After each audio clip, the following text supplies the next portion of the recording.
The December wind howled through the narrow streets of Boston's North End, carrying with it the acrid smell of coal smoke and the distant tolling of church bells. Inside St. Bridget's Church, Father Thomas O'Reilly stood before the altar in the flickering candlelight, his weathered hands trembling slightly as he opened his prayer book.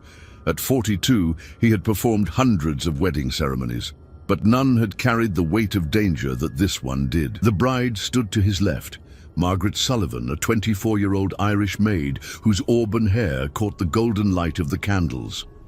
Her simple blue dress had been carefully mended, and though her hands shook with nervousness, her green eyes blazed with determination. She had worked for the Ashworth family on Beacon Hill for 3 years, enduring their condescension and casual cruelty while sending most of her meagre wages back to her family in County Cork. Beside her stood the man who had risked everything to be here tonight, Jonathan Ashworth III, heir to one of Boston's oldest Protestant families and a shipping fortune that stretched back to the colonial era. At 28, Jonathan possessed the kind of refined features that marked him as Boston aristocracy, but his eyes held a warmth and sincerity that set him apart from his peers. His presence in this Catholic church, preparing to marry an Irish servant, was nothing short of revolutionary. "Are you certain about this, my son?" Thomas asked quietly, his Irish accent still thick after 20 years in America. "Once these words are spoken, there will be no going back. Your family, your inheritance, your place in society, all of it will be lost." Jonathan's jaw tightened with resolve. "Father O'Reilly, I've spent my entire life watching my family profit from the suffering of others. They own tenements where Irish families live in squalor, factories where children work 16-hour days, and ships that transport goods built on the backs of the desperate. Margaret has shown me what real goodness looks like, what true Christian charity means." He turned to look at Margaret, and Thomas saw in that glance a love so pure it reminded him of the devotion described in Scripture. "I would rather be poor with her than wealthy without her." Margaret squeezed Jonathan's hand, her voice barely above a whisper. "Father, we know the risks, but we also know that what we feel for each other is blessed by God, even if it's cursed by man." Thomas nodded slowly, understanding the courage it had taken for both of them to reach this moment. Jonathan had come to him 3 weeks earlier, after discovering that his father was planning to arrange his marriage to the daughter of another shipping family, a union designed to consolidate wealth and power rather than celebrate love. "My father has already chosen my bride," Jonathan had explained during that first meeting. "Constance Whitmore, daughter of Charles Whitmore. The announcement will be made at Christmas. But father, I cannot marry a woman I do not love, while the woman I do love is treated as less than human by my own family." The irony was not lost on Thomas. The Ashworths and Whitmores represented the pinnacle of Boston's Protestant establishment, families who viewed the Irish Catholic immigrants as a necessary evil, useful for labor, but unworthy of respect or consideration. The idea that an Ashworth heir would choose to marry an Irish maid was not just scandalous. It was a direct challenge to the social order that kept these families in power. "Very well," Thomas said, opening his prayer book to the marriage ceremony. "But we must be quick. If we are discovered..." He didn't need to finish the sentence. All three of them understood the consequences. For Margaret, discovery would mean immediate dismissal, arrest on trumped-up charges, and likely deportation back to Ireland. For Jonathan, it would mean disinheritance and social exile. For Thomas, it could mean removal from his parish, defrocking, or worse. But as Thomas began to speak the ancient words that would bind these two souls together, he felt a profound sense of rightness about what they were doing.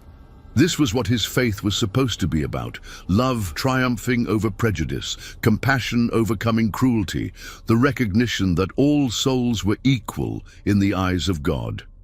"Dearly beloved," Thomas began, his voice carrying clearly through the empty church, we are gathered here tonight in the sight of God to join this man and this woman in holy matrimony." Outside, the wind continued to howl, but inside the church, there was only the warmth of candlelight and the quiet joy of two people choosing love over safety. As Thomas pronounced Jonathan and Margaret husband and wife, he felt tears streaming down his face. Tears of joy for the couple, but also tears of foreboding for what was to come. After the brief ceremony, as Jonathan and Margaret prepared to leave for the train station, where they would begin their journey to California, Margaret turned back to Thomas with tears in her eyes. "Father, how can we ever thank you for what you've done?" Thomas took her hands in his, feeling the calluses that spoke of years of hard labor. "Live well, my child. Love each other, raise your children to be kind and just, and remember that sometimes the greatest act of faith is the courage to choose love over fear." Jonathan stepped forward, pressing a small leather pouch into Thomas's hands. "Father, this is all the money I could gather without arousing suspicion. It's not much, but perhaps it will help you when the consequences come." Thomas tried to refuse the money, but Jonathan insisted. "Please, Father, let us do this one thing to help you, as you have helped us." As the young couple disappeared into the Boston night, Thomas remained in the church, kneeling before the altar in prayer. He prayed for their safety, for their happiness, and for the strength to face whatever retribution would surely follow.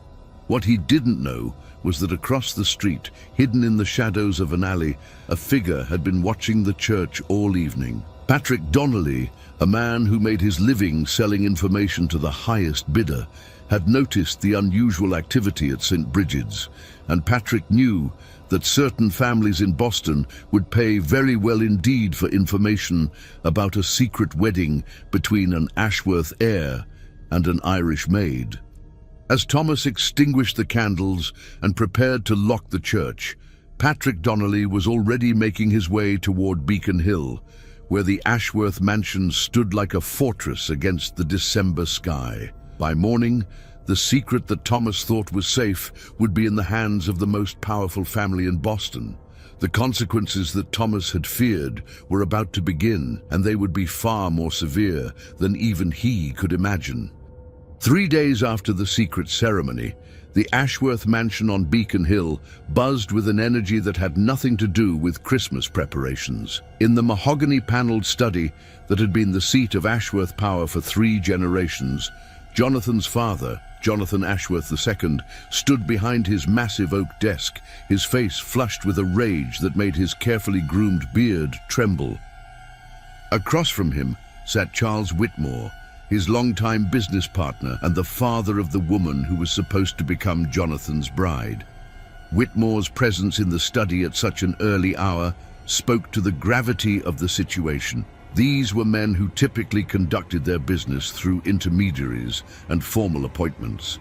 "Tell me again exactly what your informant saw," Ashworth demanded, his voice tight with barely controlled fury. Patrick Donnelly, a thin man with the shifty eyes of someone accustomed to living in the shadows, cleared his throat nervously. "Like I told you, Mr. Ashworth, I seen your boy go into that Catholic church on Tuesday night, along with that Irish girl what works in your house. They was in there for near an hour, and when they come out, they was holding hands like married folks." Whitmore leaned forward in his chair, his calculating eyes fixed on Donnelly. "And you're certain it was a wedding ceremony?" "Had to be, sir. I seen enough of 'em to know. The priest, he had his book out, and they was standing proper-like at the altar.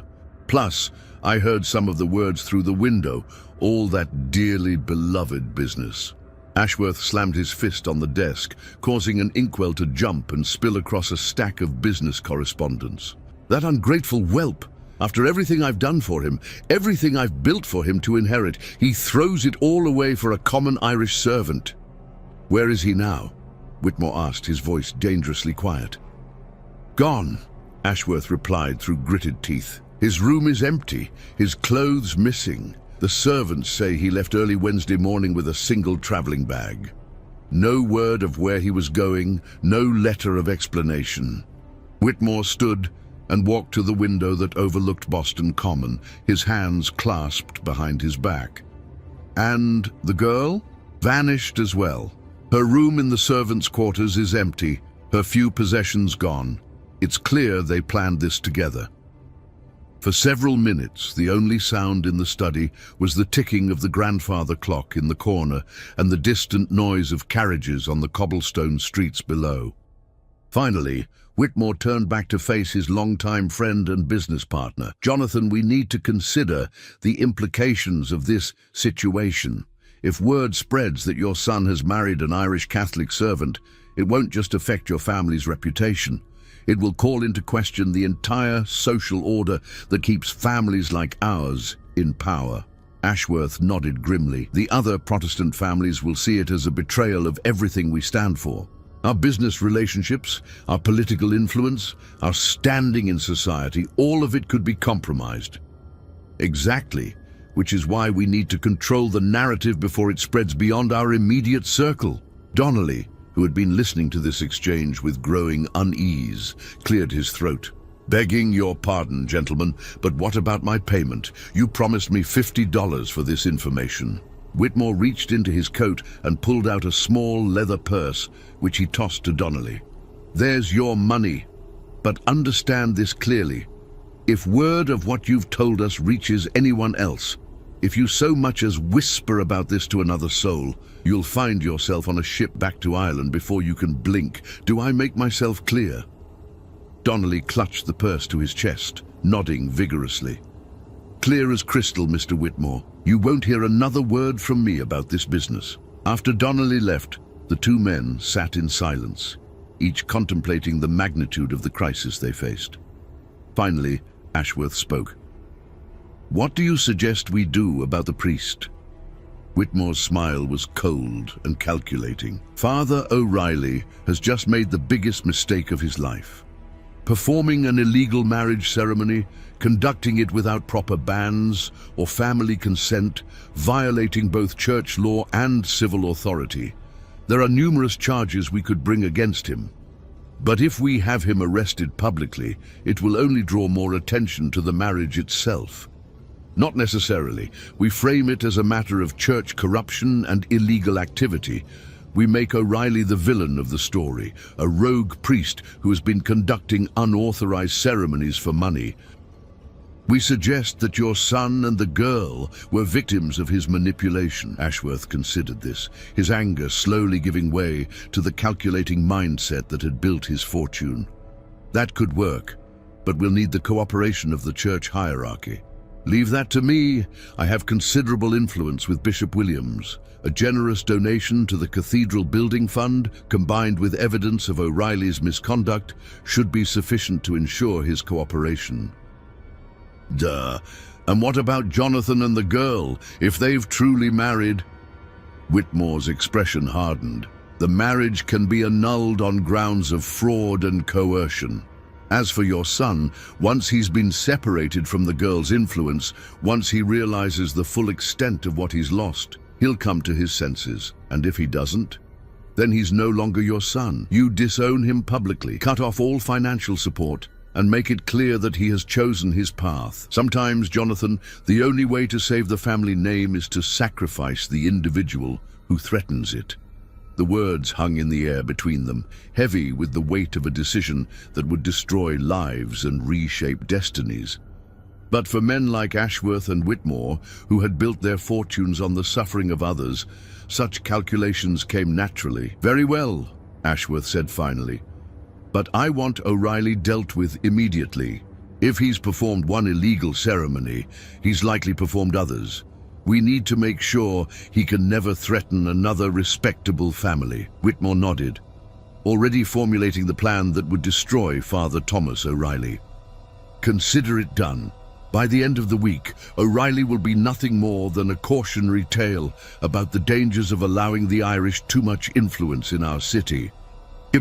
As the two men shook hands, sealing their agreement, neither of them noticed the small figure pressed against the door of the study.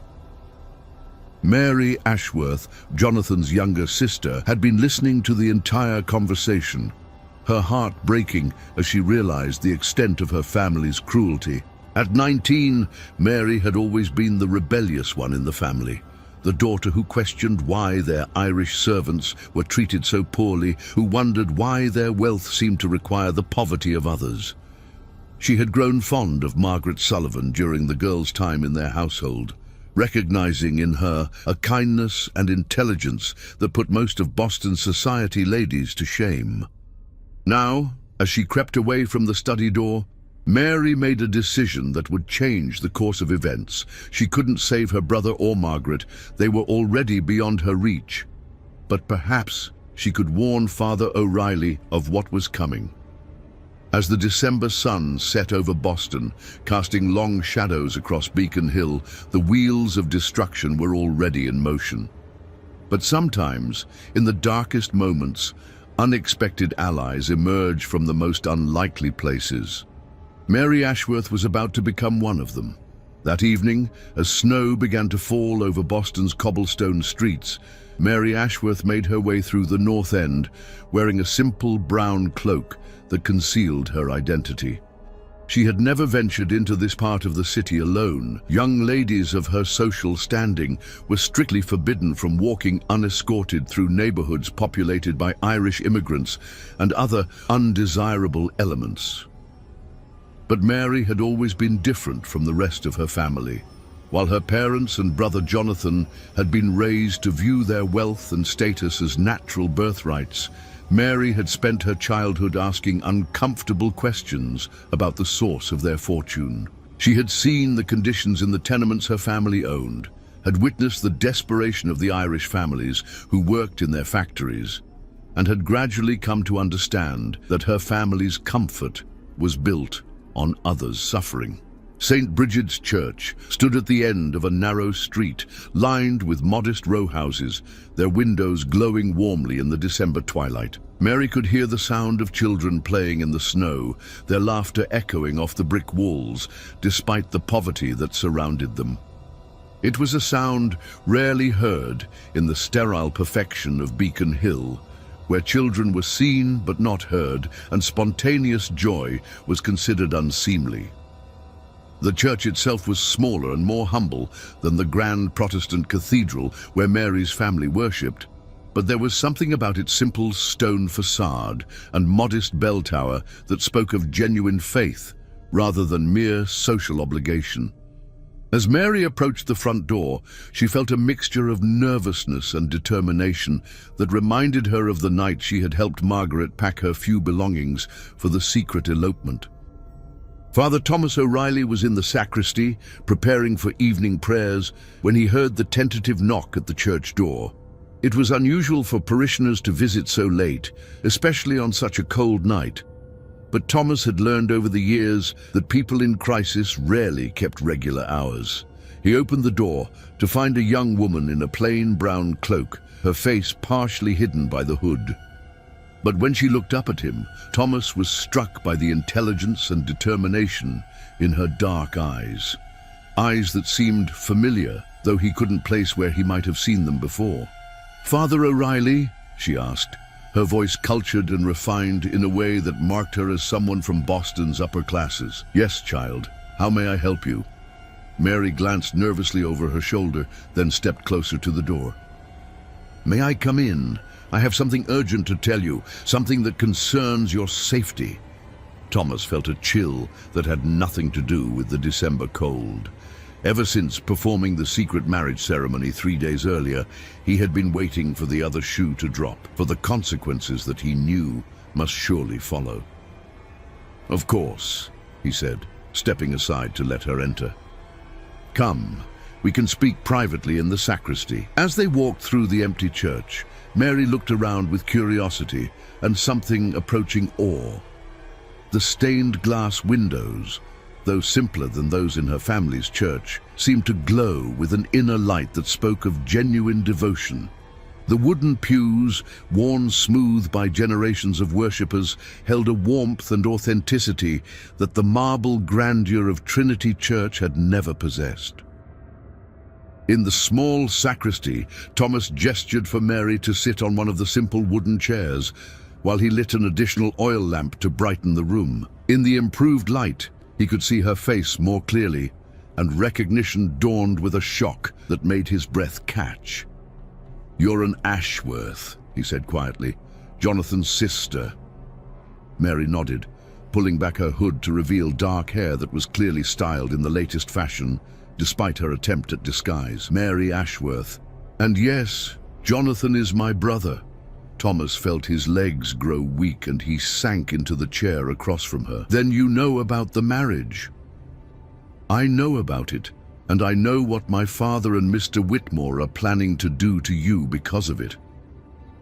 For the next 20 minutes, Mary recounted everything she had overheard in her father's study. The plan to have Thomas arrested on charges of conducting illegal ceremonies, the intention to frame him as a corrupt priest who had manipulated innocent young people for money, and the scheme to use his destruction as a way to discredit the marriage itself. "They're going to move quickly," Mary warned. "Mr. Whitmore has already contacted Bishop Williams, and my father has spoken with his friends in the police department. They want to arrest you before you have a chance to defend yourself or tell your side of the story." Thomas listened in growing horror, not just at the personal danger he faced, but at the realization of how far these powerful men were willing to go to protect their social order. "And your brother, Jonathan and Margaret?" Mary's face darkened with pain. "They're already gone, Father. They left on the morning train to Chicago, and from there they planned to travel to California. My father has disowned Jonathan completely. His name has been removed from all business documents, his inheritance revoked, his very existence denied." "But surely when the initial anger fades, you don't understand," Mary interrupted. "My father doesn't see this as a family dispute or a young man's rebellion. He sees it as an attack on everything he believes in, everything he's built his life around. In his mind, Jonathan has committed treason against his own class, and traitors deserve no mercy." Thomas stood and walked to the small window that looked out over the cemetery behind the church. Headstones marked the graves of Irish immigrants who had died far from home, many of them victims of the same prejudice and hatred that now threatened to destroy him. "Why are you telling me this?" he asked without turning around. "Why risk your own safety to warn someone your family considers an enemy?" Mary was quiet for a long moment, and when she spoke, her voice was thick with emotion. "Because Margaret Sullivan was the kindest person I've ever known. She worked in our house for 3 years, and in all that time, I never heard her speak an unkind word about anyone, even when my parents treated her with casual cruelty. She taught me to read Irish poetry, told me stories about her homeland, and showed me that there was a whole world of beauty and wisdom beyond the narrow confines of Beacon Hill." She paused, wiping tears from her eyes. "And because my brother found something real with her, something pure and honest that had nothing to do with money or social position. What you did for them, giving them the chance to be married in the sight of God, that was an act of true Christian charity." Thomas turned back to face her, seeing in her young face the same courage and moral clarity that had driven her brother to risk everything for love. "What do you suggest I do? If your father and Mr. Whitmore have the resources you describe, if they've already corrupted the church hierarchy and the police, you have to disappear," Mary said urgently. "Tonight, before they can arrest you and destroy your reputation. If you stay, they'll paint you as a villain, and no one will believe your side of the story. But my parish, my congregation, these people depend on me. I can't simply abandon them." Mary leaned forward, her eyes blazing with intensity. "Father, if you stay, you won't be able to help anyone. They'll arrest you, put you on trial for crimes you didn't commit, and use your conviction to justify even harsher treatment of the Irish community. But if you disappear, if you vanish without a trace, it creates a different kind of story." "What do you mean?" "Think about it. A priest who simply vanishes after performing a forbidden marriage becomes a mystery, a legend. People will wonder what really happened, whether you were silenced by powerful enemies or chose to sacrifice yourself to protect others. The truth becomes more powerful when it's hidden than when it's exposed to their lies and manipulation. Thomas considered her words, recognizing the wisdom in them, even as his heart rebelled against the idea of abandoning his calling. And where would I go? How would I survive? Mary reached into her cloak and pulled out a small leather pouch, which she placed on the table between them. There's enough money here to get you out of Boston and keep you alive for several months. I also have contacts, people who owe my family favors, but who might be sympathetic to your situation. She pulled out a folded piece of paper. This is the address of a safe house in New York, run by people who help those fleeing persecution. They'll ask no questions and provide you with new identity papers if needed. Thomas stared at the money and the address, feeling the weight of the decision before him. Everything he had worked for, everything he believed about his calling and his duty to his congregation, was being stripped away by the machinations of powerful men who saw him as nothing more than an obstacle to their plans. "There's something else," Mary said quietly. "Something I overheard that you need to know. Mr. Whitmore mentioned that if you've performed one illegal ceremony, you've likely performed others. They're planning to investigate your entire time at this parish, looking for any irregularities they can use against you." Thomas felt his blood run cold. Over the years, he had indeed bent the rules when compassion demanded it, baptizing children born out of wedlock, performing marriages for couples whose families disapproved, giving last rites to people who had been excommunicated by other priests. Each act had been motivated by love and mercy, but in the hands of his enemies, they could be twisted into evidence of corruption and lawlessness. "How long do I have?" he asked. "Hours, not days. My father was planning to contact the police first thing in the morning. You need to be gone before dawn." Thomas looked around the small sacristy that had been his sanctuary for so many years, at the vestments and religious artifacts that represented his life's work. The thought of leaving it all behind, of disappearing into the night like a common criminal, filled him with anguish. But as he thought about his congregation, about the families who depended on him for spiritual guidance and support, he realized that Mary was right. If he stayed and fought, he would lose, and his defeat would be used to justify even greater persecution of the people he had sworn to protect. "Very well," he said finally. "I'll go. But I need to leave something behind, some record of the truth for those who come after." Mary nodded. "Write it down, Father. Write down everything. The real reason for the marriage, the threats from my father and Mr. Whitmore, the truth about what happened. Hide it somewhere safe, somewhere it might be found someday when the time is right." As Mary prepared to leave, she turned back to Thomas with tears in her eyes. "Father, I want you to know that not everyone in my family is like my father. Jonathan chose love over hatred, and I choose truth over lies." "What will you do now?" Thomas asked. "When your father discovers that you warned me?" Mary's smile was sad but determined. "I'll play the role of the dutiful daughter for as long as I can. But someday, when I'm old enough to make my own choices, I'll find a way to make amends for my family's cruelty." After Mary left, Thomas spent the rest of the night writing. He documented everything: the secret marriage ceremony, the threats from the Ashworth and Whitmore families, the corruption of church officials, and the systematic persecution of Boston's Irish community. He wrote about his years of service, about the families he had helped, about the choice between following rules and following conscience. When he finished, he sealed the letters in a waterproof container and hid them in a place where they might someday be discovered by someone who would understand their significance. As dawn approached, Father Thomas O'Reilly took one last look around St. Bridget's Church, whispered a prayer for his congregation, and disappeared into the Boston morning. By the time the police arrived with their arrest warrant, they found only an empty rectory and a mystery that would haunt the city for generations to come. The priest who had dared to choose love over law had vanished without a trace, leaving behind only questions and the faint hope that someday the truth would finally come to light. Sunday morning dawned grey and cold over Boston, with a bitter wind that seemed to cut through even the heaviest winter coats. The faithful of St. Brigid's Parish made their way through the snow-covered streets as they had every Sunday for years, expecting to find their beloved Father O'Reilly waiting to conduct morning mass.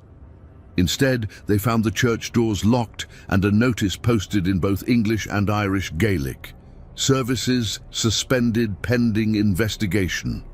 Bridget Kelly, a widow who had been coming to St. Brigid's for 15 years, stood before the locked doors with her 3 young children, confusion and worry etched across her weathered face. "What does it mean, Mama?" asked her youngest, a boy of 7 who had been looking forward to serving as an altar boy for the first time. "I don't know, love," Bridget replied, but the knot in her stomach suggested she feared the worst. Around her, other parishioners gathered in small groups, their voices rising in concern and speculation. These were people who had come to depend on Father O'Reilly, not just for spiritual guidance, but for practical help in navigating a city that often treated them as unwelcome intruders. Sean Murphy, a dock worker whose daughter Father O'Reilly had baptized despite the circumstances of her birth, pushed through the crowd to examine the notice more closely. "It's signed by the bishop's office," he announced, his voice carrying clearly through the December air. "Says there's been irregularities in the parish that require investigation." "What kind of irregularities?" called out Mary O'Sullivan, an elderly woman who had been one of Father O'Reilly's most devoted supporters. "Doesn't say," Sean replied grimly, "just that all services are suspended until further notice." The crowd's murmur grew louder and more agitated. These were people who had learned to be suspicious of official pronouncements, who had experienced firsthand how the powerful could manipulate the truth to serve their own purposes. "Where's Father O'Reilly?" someone called out. "Why isn't he here to explain what's happening?" It was then that Patrick Flanagan, the parish sexton, emerged from the small building beside the church where he lived with his family. His face was pale, and his hands shook as he approached the crowd. "He's gone," Patrick said quietly, but his words carried clearly in the cold morning air. "Father O'Reilly is gone." The crowd fell silent, the only sound the whistle of wind through the bare branches of the trees that lined the street. "Gone where?" Bridget Kelly asked, her voice barely above a whisper. Patrick shook his head. "I don't know. When I went to the rectory this morning to help prepare for Mass, I found it empty. His bed hadn't been slept in, his clothes were missing, and there was no note, no explanation. It's like he just vanished." The implications of Patrick's words hit the crowd like a physical blow. Father O'Reilly had been more than just their priest. He had been their advocate, their protector, their voice in a city that often refused to hear them. The idea that he had simply disappeared without explanation was almost incomprehensible. "The police were here yesterday," Patrick continued, his voice growing stronger as he shared what he knew. "3 officers and a man in expensive clothes I didn't recognize. They had papers, official-looking documents. They searched the rectory and the church, took some things with them." "What kind of things?" Sean Murphy demanded. "Church records mostly, marriage certificates, baptismal records, correspondence. They seemed particularly interested in recent ceremonies." Mary O'Sullivan stepped forward, her aged face set with determination. "Patrick, did Father O'Reilly say anything to you recently? Anything that might explain why he would leave so suddenly?" Patrick hesitated, clearly struggling with how much to reveal. He seemed troubled these past few days, worried about something. He spent a lot of time in prayer, more than usual. And yesterday evening I saw him writing letters, burning some papers in the fireplace. The crowd exchanged glances, each person trying to piece together the puzzle of their priest's disappearance. But it was young Timothy O'Brien, barely 18 and known for his quick wit, who voiced what many were beginning to suspect. What if he didn't leave willingly? Timothy said, his voice carrying a note of anger that made several people turn to look at him. What if someone made him disappear? Who would do such a thing? Bridget Kelly asked, though her tone suggested she already suspected the answer. The same people who've been trying to drive us out of Boston since we arrived, Timothy replied. The same families who own our tenements and our factories, who pay us starvation wages and then complain that we're a burden on their city. Sean Murphy nodded grimly. The boy's right. Father O'Reilly wasn't afraid to speak out against injustice, wasn't afraid to help people when the church's rules would have turned them away. That kind of courage makes enemies among the powerful. As the crowd continued to discuss Father O'Reilly's disappearance, none of them noticed the well-dressed man who stood in the shadows across the street, carefully observing their reactions and taking notes in a small leather journal. Charles Whitmore had sent his agent to gauge the community's response to the priest's vanishing, to determine whether further action might be necessary to contain the situation. What the agent reported back would trouble Whitmore considerably.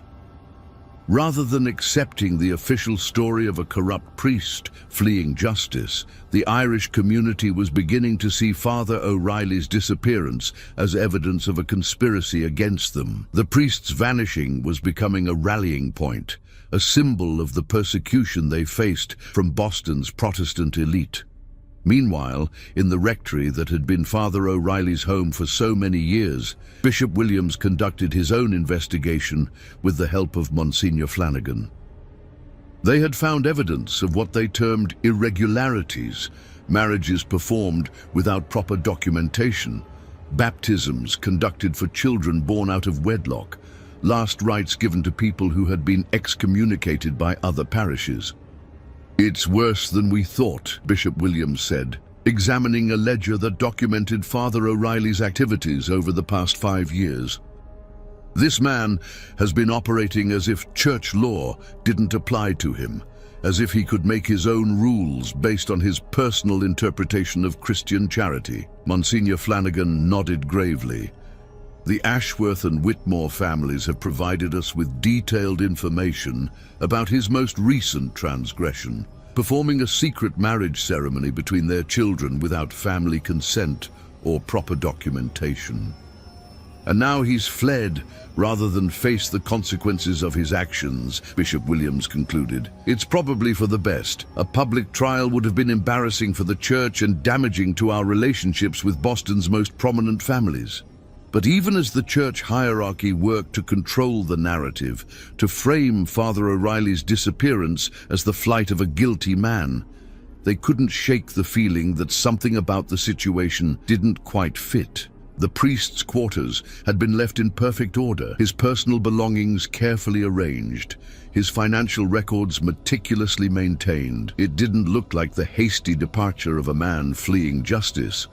It looked like the careful preparation of someone who knew he might not be coming back. As the day wore on and word of Father O'Reilly's disappearance spread throughout Boston's Irish neighborhoods, a different kind of story began to emerge. People remembered his kindness, his willingness to help when others turned away, his courage in standing up for the powerless against the powerful. In the taverns and tenements, in the factories and on the docks, the Irish community began to whisper about what had really happened to their priest. They spoke of powerful families who would stop at nothing to protect their interests, of a church hierarchy more concerned with politics than with faith, of a good man who had been silenced for daring to choose love over law. And in a small apartment above a bakery in the North End, Mary Ashworth sat by her window, watching the snow fall over the city and wondering if she had done the right thing in helping Father O'Reilly escape. She had returned home before dawn, slipping back into her room without being detected, and had played the role of the dutiful daughter throughout the day. But as she listened to her father and Charles Whitmore celebrate their victory over the troublesome priest, Mary felt a growing determination to ensure that the truth would someday come to light. She had helped Father O'Reilly disappear, but she would also make sure that his story the real story would not be forgotten. The mystery of Father Thomas O'Reilly's disappearance had begun, and it would haunt Boston for generations to come. But sometimes the most powerful truths are those that remain hidden, waiting for the right moment to emerge and change everything.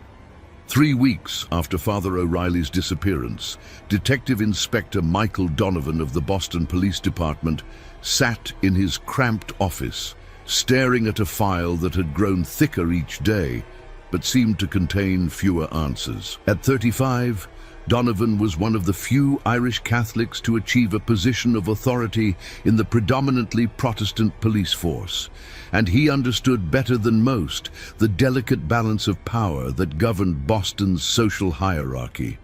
The official investigation into Father O'Reilly's disappearance had been perfunctory at best, a missing person case that the department seemed eager to close as quickly as possible. But Donovan's own inquiries had uncovered inconsistencies that troubled him deeply. A knock at his door interrupted his thoughts. "Come in," he called, and was surprised to see Mary Ashworth enter his office. She was dressed simply, in a dark blue dress that was elegant but not ostentatious, and her face bore the strain of someone carrying a heavy burden. "Miss Ashworth," Donovan said, rising from his chair, "this is unexpected. How may I help you?" Mary glanced nervously toward the door, then took the seat across from his desk. "Inspector Donovan, I need to speak with you about Father O'Reilly's disappearance, but what I have to tell you must remain confidential, at least for now." Donovan studied her face, noting the determination in her eyes, despite her obvious nervousness. "Miss Ashworth, I should tell you that your father and Mr. Whitmore have already provided statements about Father O'Reilly's irregularities. If you're here to add to those accusations, I'm here to tell you the truth," Mary interrupted. "The real truth about what happened to Father O'Reilly and why he disappeared." For the next hour, Mary recounted everything she had witnessed and overheard. The secret marriage ceremony, her father's rage, the conspiracy between the Ashworth and Whitmore families to destroy the priest, and her own role in warning him of the impending arrest. Donovan listened in growing amazement, occasionally asking questions to clarify details, but mostly allowing Mary to tell her story without interruption. When she finished, he sat back in his chair, trying to process the implications of what he had heard. "Miss Ashworth," he said finally, "what you're describing is a conspiracy involving some of the most powerful families in Boston. The accusations you're making, they could destroy careers, ruin reputations, even lead to criminal charges." "I know," Mary replied quietly, "but I also know that Father O'Reilly was a good man who was destroyed for doing what he believed was right. And I know that my brother and Margaret Sullivan are living in exile because they dared to love each other across the lines that society has drawn." Donovan stood and walked to his window, which looked out over the bustling streets of downtown Boston. "Even if everything you've told me is true, what do you expect me to do with this information? Your father and Mr. Whitmore have considerable influence with my superiors. An investigation into their activities would need to come from much higher up the chain of command." "Then don't investigate them," Mary said. "Investigate Father O'Reilly's disappearance. Look for evidence of what really happened to him. If you can prove that he didn't flee voluntarily, that he was forced to disappear to avoid false charges, it would change the entire narrative," Donovan finished. "Instead of a corrupt priest fleeing justice, it becomes the story of a good man silenced by powerful enemies." Mary nodded. "Exactly. And it might give his congregation some measure of justice, some proof that their faith in him was not misplaced." Donovan returned to his desk and opened the file on Father O'Reilly's disappearance. "I've already found some things that don't fit the official story," he admitted. The priest's quarters were left in perfect order, his financial records were meticulously maintained, and several parishioners have sworn that he seemed troubled but not guilty in the days before he vanished. He pulled out a photograph of the rectory's study. "Look at this," His desk was organized, his correspondence filed, his personal effects carefully arranged. This doesn't look like the hasty departure of a man fleeing justice. It looks like someone who was preparing for a journey he might not return from. Mary leaned forward to examine the photograph. What about his personal papers? Did he leave any letters, any explanation for his actions? That's the strange thing, Donovan replied. We found evidence that he had been writing extensively in the days before his disappearance. Ink stains on his desk, burned papers in the fireplace, fresh candle wax from late-night writing sessions. But whatever he wrote, he took it with him or destroyed it. Or hid it, Mary suggested. Father O'Reilly was an intelligent man. If he knew he was in danger, he might have left some record of the truth for others to find. Donovan made a note in his file. It's possible. I'll need to conduct a more thorough search of the church and rectory. Inspector, Mary said, her voice growing urgent. There's something else you need to know. My father and Mr. Whitmore aren't just content with Father O'Reilly's disappearance. They're planning to use his absence to justify a broader crackdown on the Irish community. She reached into her handbag and pulled out a folded document. This is a proposal they're presenting to the City Council next week. It calls for increased police patrols in Irish neighborhoods, stricter enforcement of housing codes in the tenements, and new regulations on Catholic churches and schools. Donovan read the document with growing alarm. The proposals were couched in language about public safety and moral order, but their true purpose was clear: to use Father O'Reilly's disappearance as justification for systematic persecution of Boston's Irish Catholic population. They're using his absence as proof that the Irish community can't be trusted to police itself, Mary explained. They're arguing that if a priest could become so corrupt without detection, then the entire community needs closer supervision. Donovan struggled to find words for the magnitude of the injustice he was witnessing. This is using one man's disappearance to justify oppressing an entire community. Exactly. Which is why it's so important that the truth comes out. If people knew what really happened to Father O'Reilly, if they understood that he was silenced for standing up to powerful interests rather than fleeing from justice, it would completely undermine their justification for these measures, Donovan finished. But Miss Ashworth, investigating this properly will require resources and authority that I don't have, and it will certainly make enemies of people who could destroy my career. Mary met his eyes with a steady gaze. Inspector, I'm risking everything by coming to you with this information. My father would disown me if he knew what I was doing, and Mr. Whitmore would use his influence to ensure I was socially ostracized. But I'm willing to take that risk because I believe that truth and justice are more important than personal safety. She paused, her voice growing softer but more intense. I'm asking you to take the same risk. Not for me, not for Father O'Reilly, but for all the innocent people who will suffer if this conspiracy succeeds. Donovan looked at the young woman sitting across from his desk, seeing in her face the same courage and moral clarity that had driven her brother to risk everything for love. He thought about his own family, about the Irish immigrants who had struggled to build new lives in Boston despite the prejudice and discrimination they faced. Very well, he said finally. I'll investigate. But I'll need your help, and I'll need you to be prepared for the consequences if we're discovered. Mary smiled for the first time since entering his office. Inspector, I've been preparing for those consequences since the night I warned Father O'Reilly. Whatever happens, at least we'll know we tried to do what was right.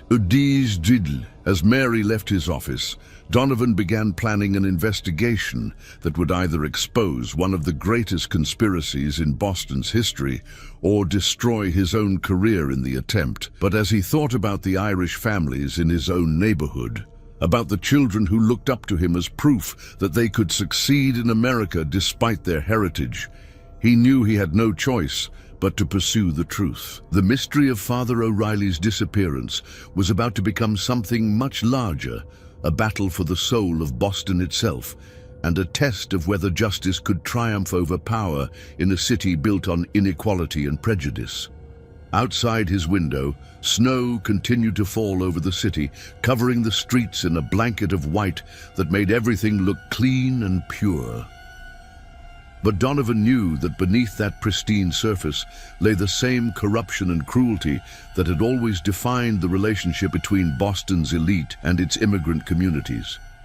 The question was whether one honest cop and one courageous young woman could do anything to change it. 6 months after Father O'Reilly's disappearance, Detective Inspector Michael Donovan stood in the basement of St. Brigid's Church, holding an oil lamp that cast dancing shadows across the stone walls. His investigation had led him here, to this forgotten corner of the church, where old records and discarded furniture had been stored for decades. Beside him stood Patrick Flanagan, the parish sexton, whose intimate knowledge of the church's hidden spaces had finally yielded the breakthrough Donovan had been seeking. It was Father O'Reilly himself who asked me to help him move these old cabinets down here, Patrick explained, his voice echoing in the confined space. Said he wanted to make room in the sacristy for new vestments, but now that I think about it, he seemed more interested in what was behind the cabinets than in storing them. Donovan examined the wall behind where the cabinets had stood, running his hands along the old stone blocks. His fingers found what he was looking for, a section where the mortar was newer, less weathered than the surrounding stones. "Help me with this," he said to Patrick, and together they began carefully removing the loose stones. Behind them, wrapped in oiled cloth and sealed in a metal box, were the documents that would finally reveal the truth about Father Thomas O'Reilly's disappearance. The first letter was addressed to whoever may find this record and was written in Father O'Reilly's careful handwriting. "If you are reading this, then I am either dead or have been forced to flee Boston to avoid false charges brought against me by powerful enemies. I write this account so that someday, when the time is right, the truth may be known about what happened in the winter of 1885. I performed a marriage ceremony between Jonathan Ashworth III and Margaret Sullivan, knowing full well the consequences that would follow. I did so because I believe that God's love transcends the artificial barriers that men create to divide themselves from one another. The young couple came to me, seeking only the blessing of the church on their union, and I could not in good conscience turn them away because of the circumstances of their birth. What followed was a conspiracy by the Ashworth and Whitmore families to destroy not only me, but anyone who dared to challenge their authority. They corrupted church officials, bribed police officers, and used their influence to ensure that their version of events would be the only one heard. But I want it known that I do not flee in shame or guilt. I disappear to protect my congregation from the persecution that would surely follow if I remained to fight these false charges. Sometimes the greatest act of love is the willingness to sacrifice oneself for others. Donovan read the letter aloud to Patrick, both men feeling the weight of the priest's words. But there were more documents in the box. Detailed records of other secret marriages Father O'Reilly had performed over the years, testimonials from families he had helped, and most damning of all, copies of correspondence between Charles Whitmore and various city officials discussing the Irish problem and the need for stronger measures to control the immigrant population. "My God," Patrick whispered. He documented everything. The final document in the box was a letter addressed specifically to Mary Ashworth. "Dear Miss Ashworth, if this letter is ever found and read, it means that your courage in warning me of the conspiracy against me was not in vain. I want you to know that your actions saved not only my life, but the lives of many others who would have suffered if I had been arrested and put on trial. I also want you to know that your brother and his wife are safe. I received word from them just before my departure that they had reached California and were beginning new lives there. Jonathan has found work with a shipping company that values his experience over his family connections, and Margaret has started a small school for immigrant children. They are happy, and they remember with gratitude the young woman who helped make their escape possible. I do not know what the future holds for any of us, but I have faith that truth and justice will eventually prevail. When they do, I hope that this record will serve as testimony to the courage of those who chose love over hatred, compassion over cruelty, and truth over convenient lies. Your servant in Christ, Father Thomas O'Reilly, P.S. I have made arrangements to continue my ministry among those who need it most.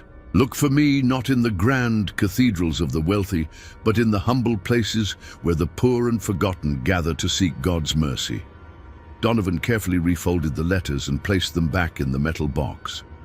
Patrick, I need you to understand something. These documents prove that Father O'Reilly was innocent of the charges against him, but they also implicate some of the most powerful people in Boston in a conspiracy to pervert justice.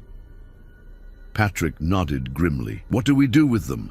We make sure they reach the right people, but we also make sure we're prepared for the consequences. 3 days later, Donovan sat across from Mary Ashworth in a small cafe far from Beacon Hill, the metal box on the table between them.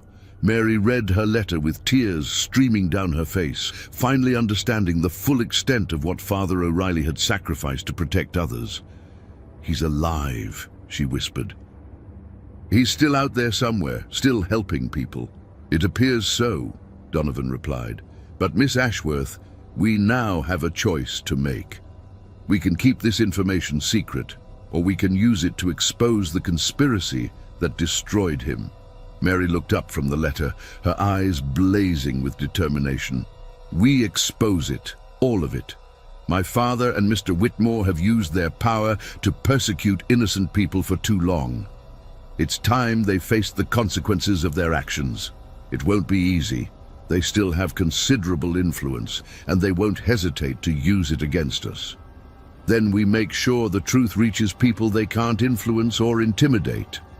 Over the following weeks, Donovan and Mary worked together to carefully leak Father O'Reilly's documents to sympathetic journalists, reform-minded politicians, and leaders of Boston's Irish community. The revelations caused a sensation that rocked the city's power structure to its foundations. The Boston Globe, under pressure from its Irish readership, published a series of articles detailing the conspiracy against Father O'Reilly and the broader pattern of persecution against the Irish community. Other newspapers followed suit, and soon the story was being discussed in parlors and taverns throughout the city. Charles Whitmore, faced with documented evidence of his corruption and bribery, quietly left Boston for his estates in Europe. Jonathan Ashworth II, his business empire crumbling under the weight of scandal, suffered a stroke that left him partially paralyzed and unable to continue his persecution of the Irish community. But perhaps most importantly, the revelation of Father O'Reilly's true story transformed him from a figure of scandal into a symbol of resistance against injustice. Irish families throughout Boston began telling their children about the priest who had sacrificed everything to protect them, who had chosen love over law and compassion over convenience. Churches throughout the Irish neighborhoods began holding special services in Father O'Reilly's honor, and his name became synonymous with the struggle for justice and equality in Boston. The man who had disappeared to avoid false charges had become more powerful in absence than he ever could have been in presence. Mary Ashworth, disowned by her father but embraced by the Irish community she had helped protect, used her inheritance from her grandmother to establish a school for immigrant children. She never married, dedicating her life instead to continuing the work that Father O'Reilly had begun.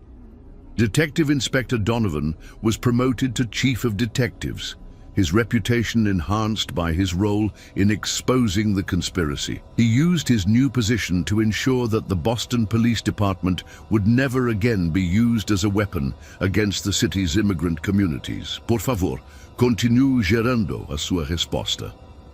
Terror. Epilogue. The Legacy Revealed. Boston, Massachusetts, October 1985. 100 years later, Dr. Catherine O'Reilly Murphy stood in the archives of Boston College, carefully examining a collection of documents that had been donated to the university by the estate of Mary Ashworth. As a historian specializing in Irish-American immigration, Catherine had spent years researching the untold stories of Boston's Irish community, but nothing had prepared her for what she was about to discover. The elderly librarian, Sister Margaret Flanagan, a descendant of the same Patrick Flanagan who had served as sexton at St. Brigid's, watched with interest as Catherine opened the final box in the collection. Miss Ashworth left specific instructions that these documents were not to be opened until exactly 100 years after the events they describe, Sister Margaret explained. She said the truth needed time to ripen before it could be fully understood. Inside the box, Catherine found not only the original documents that Detective Donovan had discovered in 1885, but also a series of letters that Mary Ashworth had continued to receive over the decades that followed. The letters bore postmarks from California, Oregon, and eventually Alaska, all signed with the simple initial T. The correspondence painted a picture of a man who had indeed continued his ministry among the forgotten and marginalized. Father Thomas O'Reilly had spent his remaining years serving mining camps, lumber towns, and Native American communities, places where formal church hierarchy held little sway, and where his compassionate interpretation of Christian doctrine was desperately needed. One letter dated 1902 contained a photograph of an elderly priest standing with a group of Native American children outside a small wooden schoolhouse. On the back, in Father O'Reilly's familiar handwriting, were the words, "Still serving God's people, wherever they may be found." But it was the final document in the collection that brought tears to Catherine's eyes. It was a letter from Jonathan Ashworth III, written in 1920 and addressed to Mary Ashworth. "Dear Sister, Margaret and I have lived full and happy lives here in California, blessed with 4 children and 12 grandchildren who know nothing of the prejudice and hatred that once divided Boston's communities. We have built a successful business, contributed to our community, and raised our children to judge others by their character rather than their heritage. But we have never forgotten the debt we owe to Father Thomas O'Reilly, who risked everything to give us the chance at happiness that society would have denied us. Nor have we forgotten your courage in helping us escape the consequences of our love. I am writing to tell you that Father O'Reilly passed away peacefully last month in a small mission church in Alaska, surrounded by the Inuit families he had served for the past 15 years. He was 87 years old, and according to those who knew him, never lost his faith in the power of love to overcome hatred. He left behind a small collection of personal effects, including a letter addressed to you. I am enclosing it with this correspondence, along with a photograph taken at our golden wedding anniversary celebration. Margaret and I wanted you to see the family that exists because of your courage and Father O'Reilly's compassion. We named our eldest son Thomas, in honor of the priest who made our happiness possible. He has become a doctor and dedicates his practice to serving the poor and marginalized, continuing in his own way the work that Father O'Reilly began. With eternal gratitude and love, your brother, Jonathan." The letter from Father O'Reilly to Mary was brief but profound. "My dear friend, as I write this final letter, I'm surrounded by the faces of children whose lives have been touched by the same love and compassion that you showed so many years ago.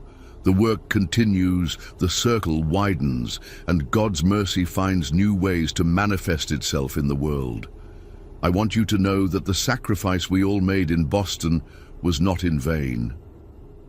The truth has a way of surviving even when those who would suppress it seem to have won.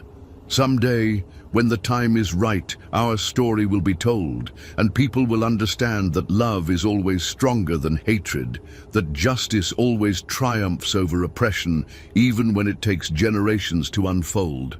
Thank you for your courage, your compassion, and your unwavering commitment to truth. You saved not just my life, but the lives of countless others who benefited from the stand we took together. Until we meet again, in the presence of the one who judges all hearts with perfect love." Father Thomas O'Reilly. Catherine sat back in her chair, overwhelmed by the magnitude of what she had discovered. This wasn't just the story of one priest's disappearance. It was a testament to the power of ordinary people to resist injustice, to choose love over fear, and to sacrifice personal safety for the greater good. "Sister Margaret," Catherine said finally, "this story needs to be told. The world needs to know what really happened to Father O'Reilly and the people who stood with him." The elderly nun smiled. "That's exactly what Miss Ashworth hoped you would say. She left instructions that if the documents were ever discovered by someone who understood their significance, they should be used to tell the complete story." Over the following months, Catherine worked tirelessly to research and verify every detail of the story. She tracked down descendants of the families Father O'Reilly had helped, found records of his work in the Western Territories, and even located the small cemetery in Alaska where he was buried. The grave marker was simple: Father Thomas O'Reilly, 1843-1920. He chose love over law. When Catherine's book, The Priest Who Vanished: Love, Courage and Resistance in 1885 Boston, was published the following year, it became an immediate bestseller. The story resonated with readers who recognized in Father O'Reilly's struggle the same battles for justice and equality that continued to be fought in their own time. The book sparked a movement to have Father O'Reilly officially recognized by the Catholic Church for his service to marginalized communities. While the Vatican stopped short of canonization, they did issue a statement acknowledging that his actions, while technically against church law at the time, were motivated by genuine Christian charity and a deep understanding of God's love for all people. St. Brigid's Church, which had been scheduled for demolition, was instead restored and designated as a historical landmark. A plaque near the altar reads, "In memory of Father Thomas O'Reilly and all those who choose love over hatred, justice over convenience, and truth over power." But perhaps the most fitting memorial to Father O'Reilly's legacy was the establishment of the O'Reilly Foundation, funded by donations from Irish-American families throughout the country. The foundation provides scholarships for immigrant children, supports interfaith marriage counseling, and funds legal aid for families facing discrimination. Mary Ashworth's School for Immigrant Children, which had operated continuously since 1885, was renamed the O'Reilly Ashworth Academy and expanded to serve children from all backgrounds. Above the entrance, carved in stone, are Father O'Reilly's words, "Love is always stronger than hatred." As Catherine stood in St. Brigid's Church on the centennial anniversary of Father O'Reilly's disappearance, surrounded by descendants of the families he had served, she reflected on the power of hidden truth to eventually transform the world. The priest who had vanished to protect others had become more influential in death than he ever could have been in life. The story that had been buried for a century had finally emerged, not as a tale of scandal and corruption, but as an inspiration for all those who struggle against injustice. Father Thomas O'Reilly's legacy lived on in every act of courage, every choice of love over hatred, every decision to stand with the powerless against the powerful. In the end, the untold story had become the most important story of all, a reminder that sometimes the greatest victories are won not through force or wealth, but through the quiet courage of ordinary people who refuse to let injustice have the final word. The mystery of the priest who vanished had been solved, but the mystery of love's power to transform the world continued to unfold, one act of courage at a time.